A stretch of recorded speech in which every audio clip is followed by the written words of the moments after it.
دا د بامیان ولایت د کاولنګو او د پنجاب ولسوالۍ سرحد دی. دې ته کوتل شاته وایي چې دا 3 ورځې مسدود و. کېدای شي تاسې هم معلومات درلوده چې د بامیانو مکملې لارې مسدودې وي، د نورو ولایتو سره مسدودې وي.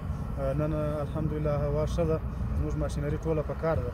نو که شرکتو والا دي که خپله د په وادي امیر د ریاست ماشینري ده، مکمل لارو باندې مو کار شروع کړی. انشاءالله د بامیان ولس زموږ اطمینان دی چې تر غرمې یا تر مازدیګره پورې به مکملې لارې خلاصې وي، ترافیکو پر مخ خلک به رفت و آمد کوي. د خلکو څخه مو دغه خواهش دی چې په دغو حالاتو کې بغیر د چین باید چیرې سفر ونه کړي.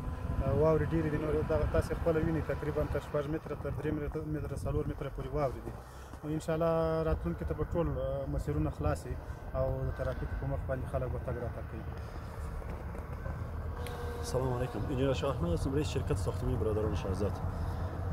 چنانچه تمام مردم افغانستان خود بالخصوص مردم بامیان در جریان هستند که 3 روز گذشته متواتر در ولایت بامیان بردباری بود که اکثر نقاط بامیان خصوصا ولسوالی ورس، ولسوالی پنجاب یا کولنگ به طرف کرمان یا کل در حدود هر ساحه هر مسیر 1.5 متر 1 متر 80 سانتی متر بردباری شده بود. در بعض نقاط که فعلا ما در سر کوتل شاطوط قرار داریم، اینا لودرن کار میکنند در حدود 5 متر یا 4 متر برف اینجا است موجود داره که ماشینری کار میکنند.